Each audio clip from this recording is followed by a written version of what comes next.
investigação aguarda perícia para definir as causas do acidente com o ônibus no qual morreram 17 pessoas em Saloá, no Agreste.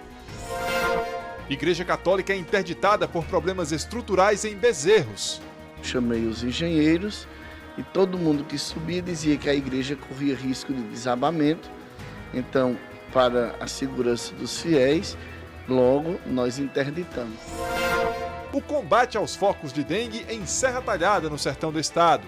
Eu acredito que a vacina para dengue ela deveria ser estendida para toda a população brasileira. Hoje é segunda-feira, dia 20 de outubro de 2025. Seu AB2 está no ar.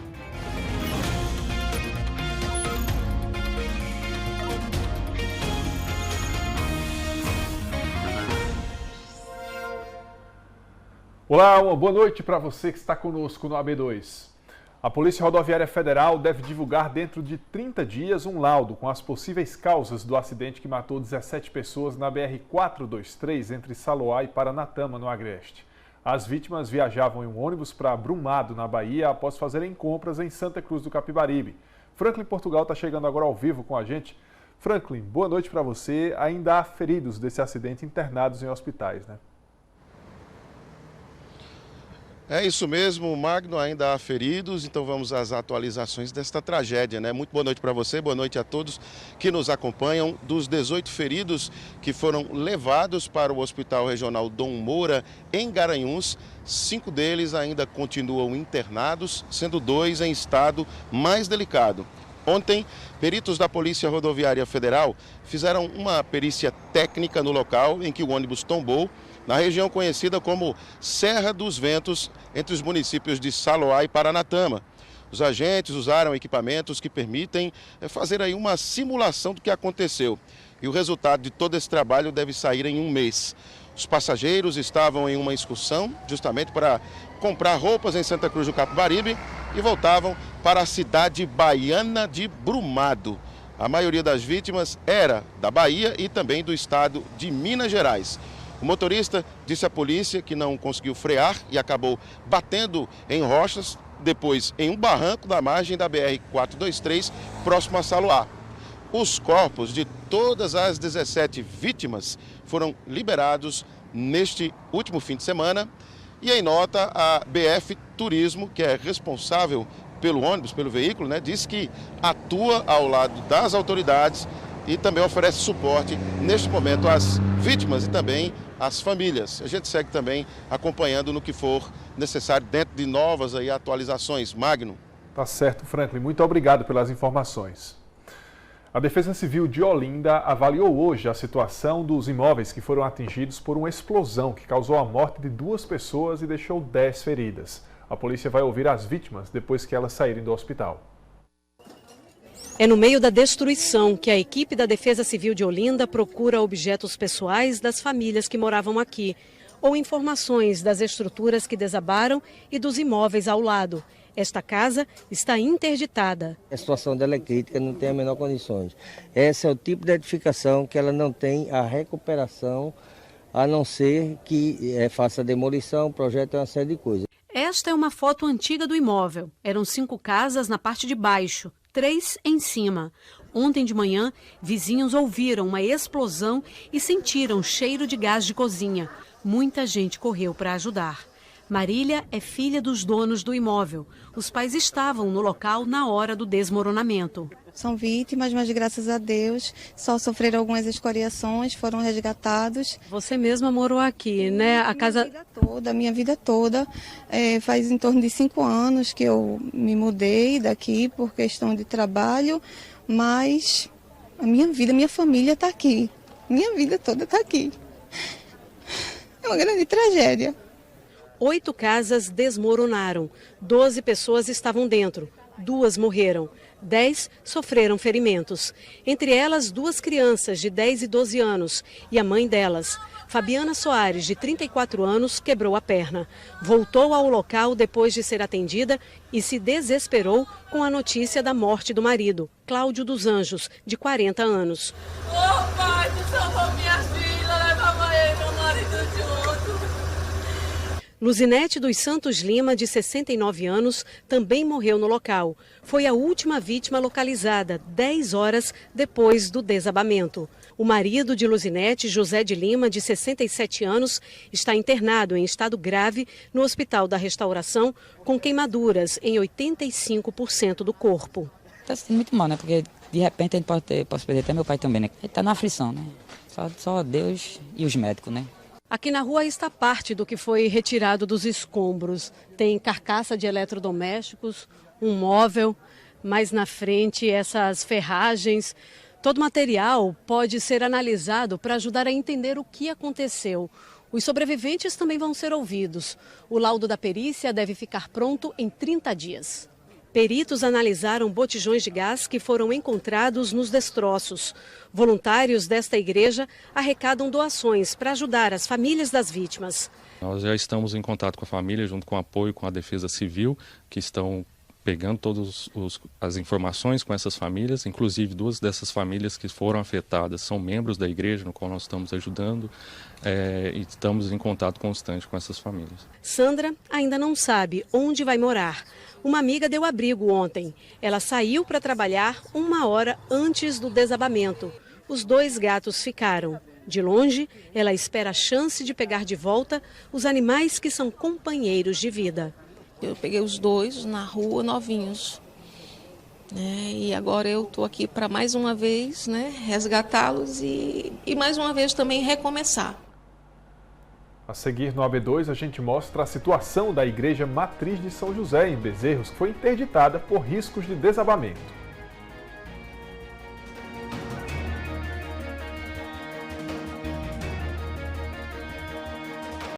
A Igreja Matriz de São José em Bezerros foi interditada por problemas estruturais. A Defesa Civil identificou problemas no teto. Imponente, histórica e cheia de tradição. Um dos principais cartões postais da cidade de Bezerros, no agreste de Pernambuco. A Igreja Matriz de São José está assim, de portas fechadas há cerca de 1 mês, sem poder realizar celebrações e sem poder receber os fiéis. A interdição aconteceu após uma observação de anormalidades na estrutura do teto da igreja, durante uma limpeza de rotina. Como aqui nós sofremos com os pombos no telhado da matriz, a cada 3 meses nós mandamos fazer uma limpeza no forro. E quando o rapaz subiu, ele detectou que o forro estava dilatando das tesouras. Foi quando eu chamei os engenheiros e todo mundo que subia dizia que a igreja corria risco de desabamento. Então, para a segurança dos fiéis, logo nós interditamos, até mesmo antes do laudo da Defesa Civil. Depois a Defesa Civil também publicou o laudo, nos entregou que a igreja corre risco de desabamento e por isso está interditada. A Defesa Civil do município foi acionada pela paróquia para averiguar a estrutura. De fato, analisaram problemas estruturais no telhado, tanto por parte da questão da madeira, de toda a estrutura, que já é um pouco antiga. Analisando a situação, o Poder Público Municipal encontra-se hoje engajado na busca de captação de recursos para poder tentar restaurar esse patrimônio, que não é apenas religioso, também cultural e histórico da nossa cidade. Em fevereiro deste ano, um caso de interdição parecido aconteceu em uma igreja do século XIX, em Sertânia, no sertão de Pernambuco, devido a graves problemas estruturais. A paróquia de Nossa Senhora da Conceição tem mais de 200 anos de existência e é a 3ª mais antiga da Diocese de Pesqueira. Assim como em Sertânia, a paróquia de Bezerros fez a retirada de objetos e imagens históricas, com o intuito de preservar todo o acervo interno. A construção tem cerca de 220 anos e manteve os traços arquitetônicos de um Brasil ainda imperial. Por isso, a necessidade, agora, de se fazer a restauração para manter vivo um patrimônio histórico de Bezerros e de toda uma região. A igreja foi tombada pela Fundarp há cerca de 40 anos. O órgão é responsável por cuidar do patrimônio histórico de Pernambuco e é através das orientações da instituição que o projeto de restauro deve acontecer. A obra é de responsabilidade da paróquia e deve ser custeada com a ajuda dos fiéis. Ao todo, são 700 metros quadrados de telhado e só será possível mensurar o investimento financeiro necessário após a finalização de um projeto minucioso do que será necessário para a restauração. Diante do fechamento da igreja, os fiéis estão comovidos com a falta do templo religioso. Para nós é um sentimento muito ruim, é de perda, é um luto. E a gente sabe que aqui, em torno da matriz, essa é a nossa cidade, então tem um valor sentimental não só da história, mas também da fé. Com a interdição da igreja, as celebrações estão acontecendo em outros espaços da paróquia. Um sentimento de tristeza, né? A gente chega aqui, a igreja fechada, algumas celebrações feitas na calçada, né? O fato tem mexido tanto com a população da cidade que essa turma de estudantes da EREM Professora Mariana tem reforçado os trabalhos de apoio. O professor e os alunos têm se sentido incomodados com o patrimônio fechado e realizam atividades para contribuir com a paróquia. Esperamos, no fundo do coração, de conseguir finalmente arrecadar todo esse dinheiro para conseguir voltar a participar das nossas missas. A gente torce e pede a Deus que dê tudo certo para que conseguimos voltar a ter nossas missas aqui na igreja. No próximo dia 22 de novembro, a paróquia de São José dos Bezerros celebra 220 anos. A festa, pela primeira vez, não acontecerá na sua casa histórica, mas se depender da força de oração e fé dos fiéis e devotos de São José, logo, logo, as portas desse importante patrimônio estarão abertas, servindo a comunidade. Bom protetor, o nosso fervor. Fim de semana com acidentes envolvendo motocicletas no Agreste. No Recife, a polícia prendeu assaltantes de joalheria. Esses são os destaques do dia.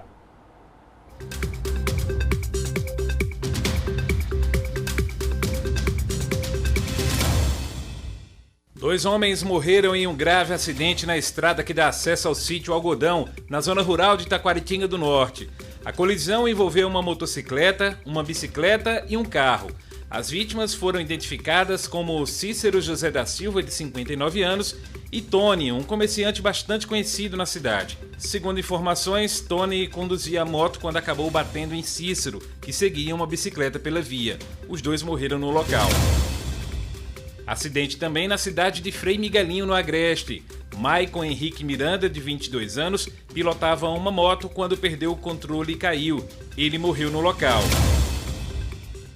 Dois homens foram presos por envolvimento numa tentativa de furto a uma joalheria no Recife. Um dos suspeitos estava com várias joias dentro de um duto de ar-condicionado.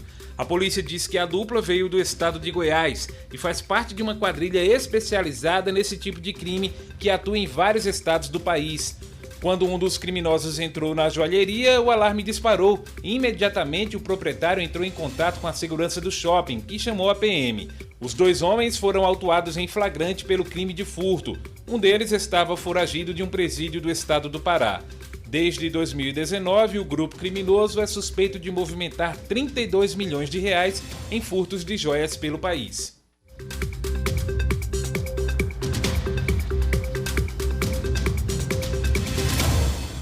Agora a gente muda de assunto para informar que o Tribunal Regional do Trabalho tem visitado escolas para falar com os jovens sobre o tráfico humano. Propostas tentadoras de emprego pela internet, viagens com promessas de um futuro melhor e até falsas ofertas de estudo no exterior. É assim que muitos jovens acabam caindo na rede do tráfico de pessoas. No Brasil, segundo o relatório nacional, a maioria das vítimas é de homens negros entre 18 e 29 anos. Mas as mulheres e adolescentes também estão entre os principais alvos. A exploração pode ser sexual ou em trabalhos forçados, quase sempre em condições análogas à escravidão. Um levantamento global da ONU evidenciou que entre 2020 e 2023, mais de 202 mil vítimas foram identificadas em 156 países. Segundo as autoridades, a subnotificação é um dos principais desafios no combate ao tráfico de pessoas. Muitas vítimas têm medo de denunciar por conta das ameaças que sofrem ou porque acabam sendo enganadas e não se reconhecem como vítimas. Isso faz com que os números oficiais estejam bem abaixo da realidade. Por isso, ações de conscientização vêm sendo realizadas pelo Estado. Em Garanhuns, a Escola Técnica Estadual Ariano Suassuna recebeu uma palestra voltada para alunos do ensino médio.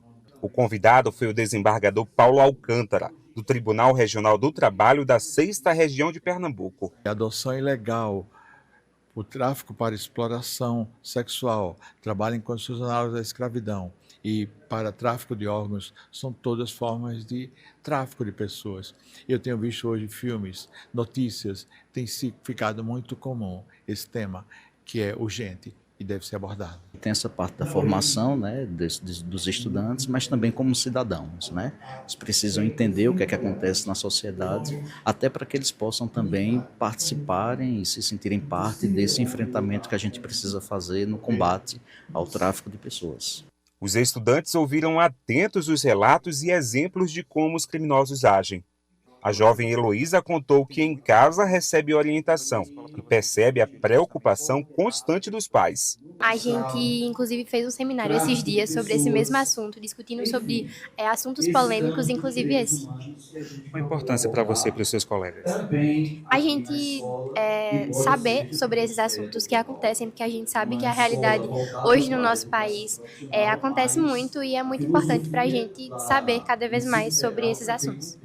Gabriel disse que sabe que o tráfico de pessoas é cada vez mais recorrente. Para ele, a palestra ajuda não só a aumentar a atenção de todos, mas também pode contribuir até mesmo nos estudos para o vestibular. Em algumas aulas a gente já discutiu um pouco sobre isso, principalmente porque é um tema que cai muito no Enem e é muito importante a gente saber dissertar sobre isso, principalmente no Enem e em vários termos da nossa vida. O desembargador reforça que a informação é a principal arma contra esse tipo de crime. Cuidado, não acredite em falsas promessas. Como é que eu vou saber que são falsas promessas? Se você parar um pouco para prestar atenção e ver que está oferecendo muita vantagem, desconfie. O mundo não está para brincadeira e nós não devemos brincar com a nossa própria vida. É uma discussão urgente, né? Sim, é uma discussão urgente. O tráfico de pessoas é crime, é cruel, é inumano e devemos enfrentá-lo. Ora, trabalhando na repressão, ora, trabalhando na prevenção. E, diga-se de passagem, é muito melhor prevenir do que remediar. No próximo bloco, a gente fala sobre os cuidados em relação às arboviroses.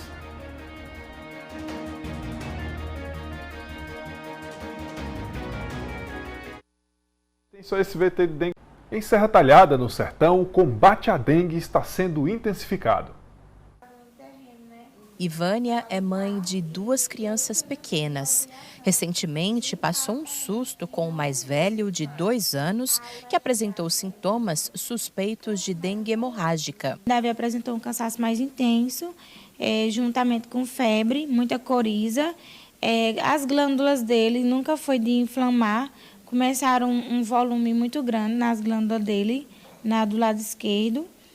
E eu percebi que Davi estava inchando os olhos. E a febre persistente, é uma febre que você medicava e ela não baixava. Ela conta que o pior já passou, mas que o filho ainda está um pouco abatido. As mãozinhas gelam, a boca fica mais pálida. Então, assim, vai voltando aos poucos. Davi, ele perdeu coisa de 3, 4 dias, ele perdeu mais de 5 quilos. A criança não consegue se alimentar, não consegue beber água. Casos como o do filho de Ivânia podem aparecer com mais frequência a partir desse mês. É que estamos entrando no início do período de sazonalidade da dengue no Brasil, que vai de outubro a maio, quando o clima fica mais quente e acontecem pancadas de chuva. Além disso, apareceu também um alerta no último LIRA, o levantamento de índice rápido para Aedes aegypti, realizado pela Secretaria de Saúde. O LIRA é um levantamento de índice rápido do Aedes aegypti, né, que é feito a cada 2 meses, né? Nós temos 6 ciclos durante o ano, né, e 6 liras durante o ano. Né? Nesse 5º lira, a gente executou agora no início de setembro, e a gente teve uma incidência de 7%, né? Quando dá 4% já é considerado alto risco pelo Ministério da Saúde. Né? 1% é o desejável, até 3,99% é médio risco, mas nós estamos em alto risco. De acordo com dados da Secretaria, do início do ano até o mês de setembro, foram notificados 90 casos suspeitos de dengue. Desses, 5 foram confirmados, 24 foram inconclusivos, 47 descartados e 15 estão em investigação. Já em relação à chikungunya, dos 9 casos notificados no mesmo período, 8 foram descartados e 2 permanecem em investigação. 5 casos suspeitos de Zika foram notificados, mas nenhum foi confirmado. Para quebrar o ciclo de transmissão das doenças, a equipe de vigilância ambiental da Secretaria de Saúde realiza ações de bloqueios nas ruas onde aparecem notificações.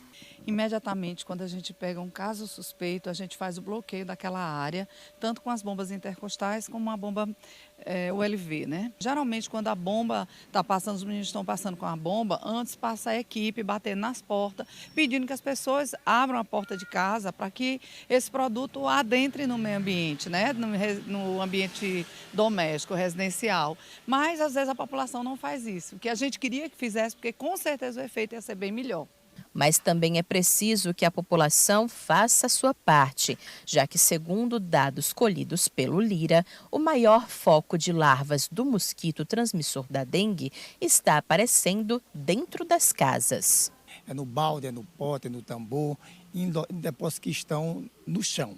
Não é nem na caixa d'água, que é um depósito suspenso, mas a gente está encontrando dentro de casa, as pessoas não estão fechando seus depósitos, não estão vedando, e aí o mosquito encontra ali a brechazinha, reproduz, e aí a gente tem essa estatística mostrando que não é nos lixões, não é em pneus, é dentro de casa que as pessoas estão criando o mosquito.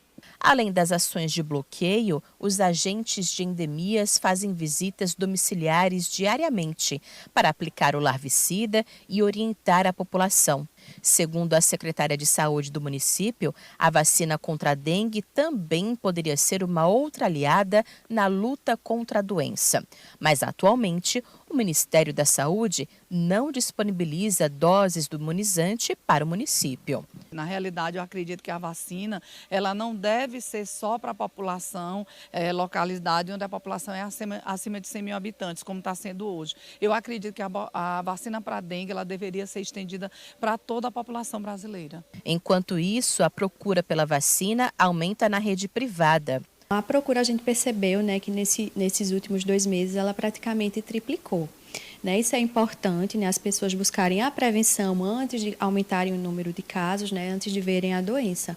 Mas a gente ainda entende que a cobertura, né, em todo o Brasil ela está baixa, né, então a gente precisa procurar o serviço privado onde não tem, né, para poder completar essa proteção. Segundo a dona da clínica de vacinação, para complementar o esquema vacinal, é preciso tomar 2 doses da vacina com um intervalo de 3 meses. Cada dose custa cerca de R$ 600. Marcel conta que logo que ficou sabendo da disponibilidade das doses na rede privada, procurou se imunizar para evitar sentir os mesmos sintomas que teve há cerca de 10 anos, quando foi infectado pelo vírus da dengue pela primeira vez. Tomei porque é imprescindível, né? Principalmente em decorrência do que eu passei. Uma forte dor de cabeça frontal, esmorecimento forte, febre, uma dor nos olhos. Por isso, enquanto a dose do imunizante não está disponível no SUS para todos, é preciso que a população faça sua parte e tome os cuidados necessários para que o mosquito não se reproduza. E esse período a população tem que redobrar os cuidados, porque o mosquito ele percebe as pancadas de chuva, as trovoadas, o momento em que chove, estia, e ali ele está colocando o seu ovo no depósito, está proliferando a espécie, né? E se as pessoas não tiverem cuidado, a gente pode se deparar com uma epidemia maior. Assim a gente encerra o AB2. Boa noite a todos, a gente se encontra por aqui amanhã.